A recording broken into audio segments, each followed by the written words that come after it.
What happens when Hollywood royalty walks into a talk show expecting a friendly chat, only to face a host who thinks she can tear down a beloved icon? What we witnessed on The View was nothing short of spectacular, a masterclass in how quickly the tables can turn when someone underestimates their guest. Joy Behar thought she had Robert Downey Jr. right where she wanted him, lined up for what she clearly planned as an ambush interview. But what she got instead was a response so perfectly crafted, so devastatingly clever, that it left her speechless and the audience stunned. This is the story of how one of the most respected actors in Hollywood delivered a comeback so brutal that it will be talked about for years to come. Before we dive into this incredible moment, make sure you hit that subscribe button and let me know in the comments what you think about celebrities standing up for themselves in interviews like this. Now, let's get into what really happened when Robert Downey Jr. stepped onto the View stage that morning. The atmosphere in the studio was electric as Robert Downey Jr. made his entrance. The audience erupted in applause, clearly thrilled to see Iron Man himself in person. He waved graciously, that trademark smile lighting up his face as he made his way to the guest chair. The other co-hosts, Whoopi Goldberg, Sarah Haynes, and Alyssa Farah Griffin, all seemed genuinely excited to have him there. But there was something different about Joy Behar's demeanor. While the others were warm and welcoming, Joy sat with a slight smirk, her eyes narrowing as she watched him settle into his seat. "Well, well, well," Joy began as the applause died down. "Look who decided to grace us with his presence. Robert Downey Jr., the man who thinks he can do no wrong." The studio fell into an uncomfortable silence.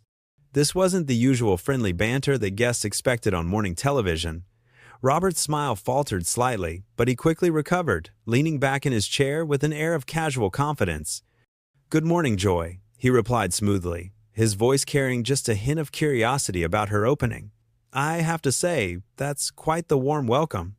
Did I miss something? Or are we starting with the hard questions today?" The audience chuckled nervously, unsure of where this was heading. Joy's smirk widened. She had clearly been planning this moment, savoring the opportunity to put a major celebrity on the spot. "Oh, I think we both know why you're really here, Robert. This isn't just about promoting your latest project, is it? This is damage control." She leaned forward, her voice taking on that sharp edge that regular viewers knew all too well. "Let's talk about your past, shall we? The arrests, the drug problems, the rehabilitation. Do you really think you're the right person to be playing a hero for children?" The question hung in the air like a toxic cloud. The other co-hosts exchanged uncomfortable glances, clearly not expecting Joy to go this route so early in the interview. Whoopi shifted in her seat, looking like she wanted to intervene, but Joy wasn't finished. "I mean, seriously," she continued, "you've made some pretty questionable choices in your life. What makes you think parents want their kids looking up to someone with your history?" Robert's expression remained calm, but there was something shifting behind his eyes. The relaxed Hollywood charm was still there, but underneath it, you could sense a steel resolve forming. He took a slow breath, his fingers drumming once against the arm of his chair, before responding with remarkable composure. "You know, Joy," he said, his voice still warm, but with an undertone that suggested she should be very careful about where this conversation was heading, "I think there might be a misunderstanding here about what kind of conversation we're having today. When my publicist told me I'd be coming on The View, I was under the impression this was going to be a friendly chat about my work, maybe some laughs, the kind of thing your viewers tune in for." Joy wasn't backing down. If anything, she seemed energized by his measured response, interpreting it as weakness rather than the warning it actually was. "Oh, come on, Robert. You can't seriously expect to just waltz in here and pretend like your past doesn't matter. You were arrested multiple times. You went to prison. You had a serious drug problem that nearly destroyed your career and probably your life. And now you want to just gloss over all of that because you've made some successful movies?" The studio audience was completely silent now. This had gone far beyond uncomfortable and into something that felt almost cruel. Robert nodded slowly, as if he was processing not just her words, but the entire situation he found himself in. When he spoke again, his voice was quieter, more thoughtful, but there was an unmistakable edge creeping in. "I see what's happening here," he said, looking directly at Joy with those piercing eyes that had commanded movie screens for decades. "You've decided that this is going to be some kind of gotcha moment, haven't you?" You think you can sit there and tear apart someone's lowest moments, their struggles with addiction, their mistakes, and somehow that makes for good television? Joy opened her mouth to respond, but Robert held up a hand, and something in his manner made her pause. "No, let me finish," he said, and now the friendly Hollywood actor was completely gone, replaced by someone who clearly had a lot more to say. "Because I think your viewers deserve to understand exactly what kind of conversation you've decided to have here today." The tension in the studio was thick enough to cut with a knife as Robert continued, his voice gaining strength and authority with every word. "You see, Joy, what you're doing right now isn't journalism. It isn't even entertainment. What you're doing is exploiting someone's personal struggles, their darkest moments. For what? A few viral clips? Some social media buzz? Is that really what The View has become under your influence?" Joy tried to interject, clearly realizing that she was losing control of the narrative she had tried to create. "Now wait just a minute, Robert. I'm asking legitimate questions that the public has a right to know about. You're a public figure, and your past behavior is fair game for discussion." Robert's laugh was soft but carried no warmth whatsoever. "Fair game? Is that what we're calling it?" He leaned forward now, matching her aggressive posture but with infinitely more grace. "Tell me something, Joy. When was the last time you sat across from someone and decided to ambush them with the most painful chapters of their life? When was the last time you thought it was appropriate to use someone's battle with addiction as entertainment for your audience?" The other co-hosts were frozen in their seats. Whoopi looked like she desperately wanted to change the subject, while Sarah and Alyssa seemed mesmerized by what was unfolding. The audience was completely silent, hanging on every word. This wasn't just a celebrity interview gone wrong. This was a masterclass in handling a hostile interviewer. "You want to talk about my arrests?" Robert continued, his voice now carrying the kind of commanding presence that had made him one of the highest-paid actors in the world. "Fine. Let's talk about them. Yes, I was arrested. Yes, I struggled with addiction. Yes, I made terrible choices that hurt people I cared about and nearly destroyed everything I had worked for. But here's what you seem to be missing in your rush to embarrass me on television." Joy's face was flushing now, and she was gripping her note card so tightly her knuckles were turning white. "Robert, I think you're being overly sensitive about some very reasonable questions." "Reasonable?" Robert's eyebrows shot up in genuine amazement. "Joy, let me explain something to you about what makes a question reasonable. A reasonable question might be, 'Robert, how did you turn your life around?' Or, 'What advice would you give to someone struggling with similar issues?' Or even, 'How do you want parents to talk to their children about making mistakes and learning from them?' Those are reasonable questions that serve your audience and create meaningful dialogue." He paused, letting that sink in before continuing with devastating precision. "What you've done instead is essentially ask me to relitigate the worst period of my life for your entertainment. You've taken someone's recovery journey, their struggle to become a better person, and tried to turn it into a weapon against them. And frankly, Joy, that says a lot more about you than it does about me." The studio was so quiet you could hear the cameras humming. Joy was clearly scrambling, trying to find a way to regain the upper hand in a conversation that had completely slipped away from her. "I think you're being unfair to my intentions here, Robert. The View has always been about having honest conversations about difficult topics."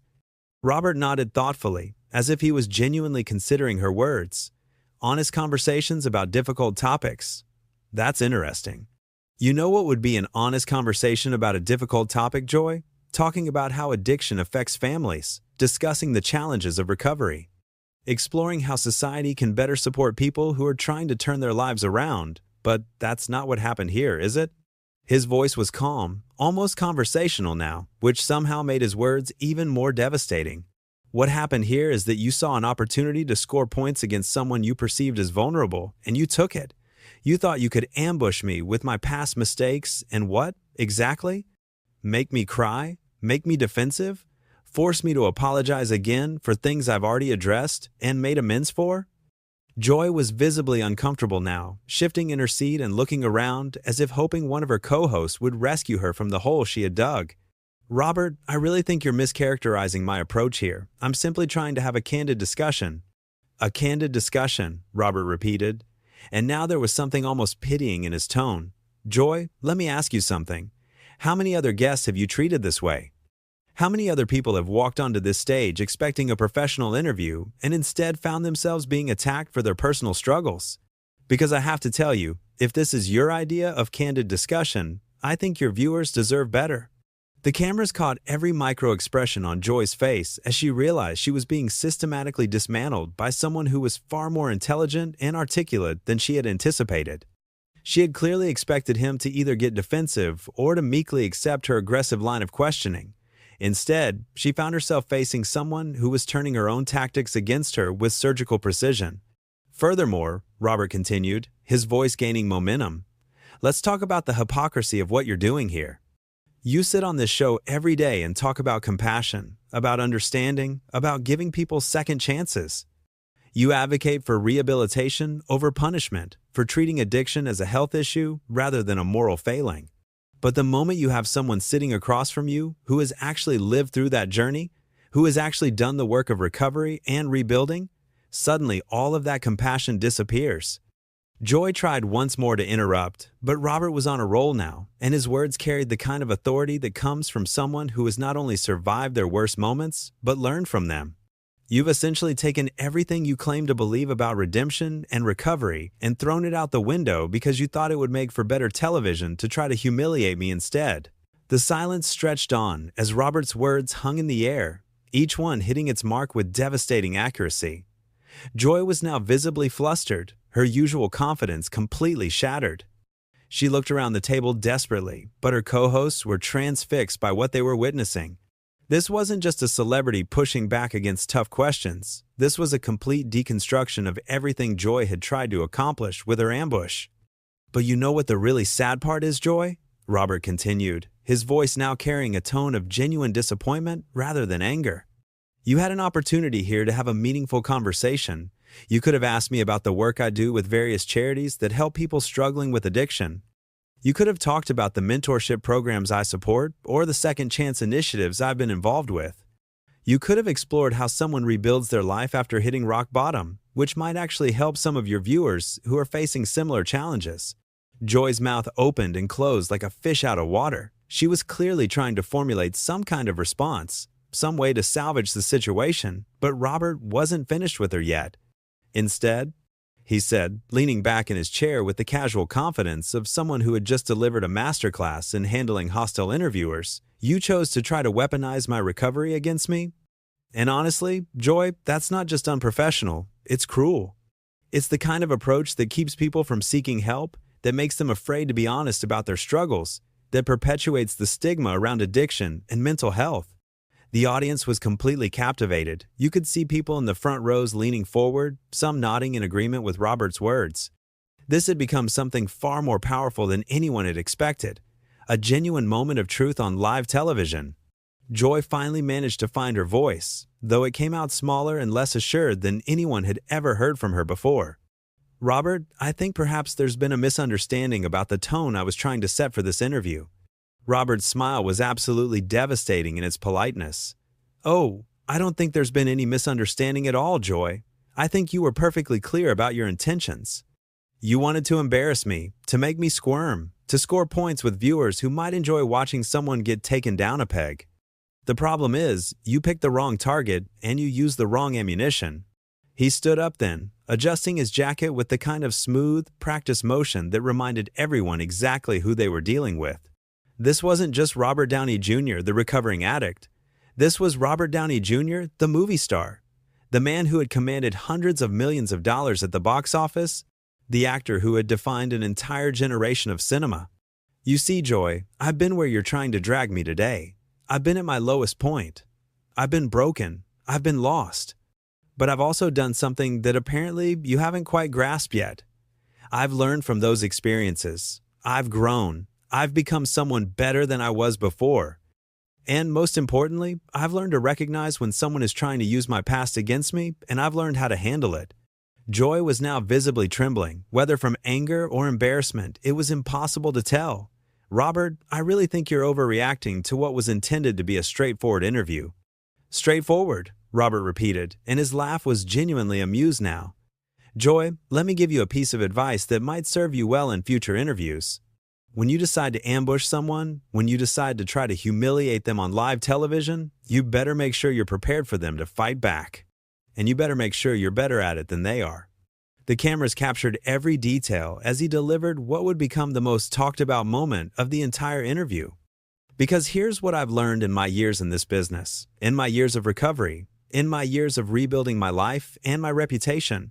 The people who try to tear others down, who try to use someone's worst moments against them, who think that someone's struggles make them weak or vulnerable, those people are usually the ones who are most afraid of having their own lives examined too closely.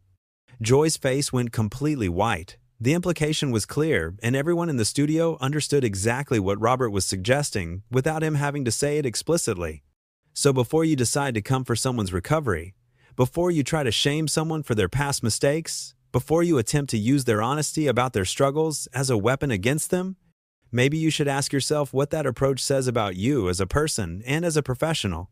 He looked directly into the main camera now, speaking not to Joy, but to the millions of viewers watching at home. To anyone out there who's struggling with addiction, who's made mistakes, who's trying to rebuild their life, don't let people like this convince you that your past defines you.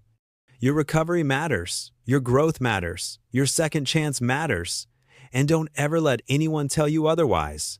Then he turned back to Joy with that devastating smile that had charmed audiences for decades, but now carried an edge of absolute victory. Joy, it's been absolutely enlightening talking with you today. I think your viewers have learned a lot about the kind of person you really are, underneath all the talk about compassion and understanding. Thank you for giving me the opportunity to show them the difference between someone who talks about redemption and someone who actually lives it. The studio erupted in applause, but it wasn't the polite, scripted applause of a talk show audience. This was genuine, enthusiastic clapping from people who had just witnessed something extraordinary. Joy sat frozen in her chair, completely defeated, while her co-host looked between her and Robert with expressions of shock and admiration. As Robert made his way toward the exit, he paused and looked back one more time. Oh, and Joy? Next time you want to have a candid discussion about difficult topics, you might want to make sure you're prepared for the conversation to go both ways. With that, he walked off the stage, leaving Joy Behar sitting in stunned silence, thoroughly and completely humiliated on her own show.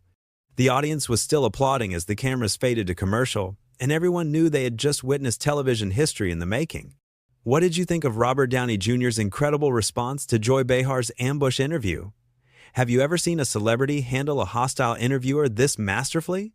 Let me know in the comments below what you thought about this epic takedown, and don't forget to subscribe for more incredible moments like this one. Until next time, remember that sometimes the best comeback is simply telling the truth.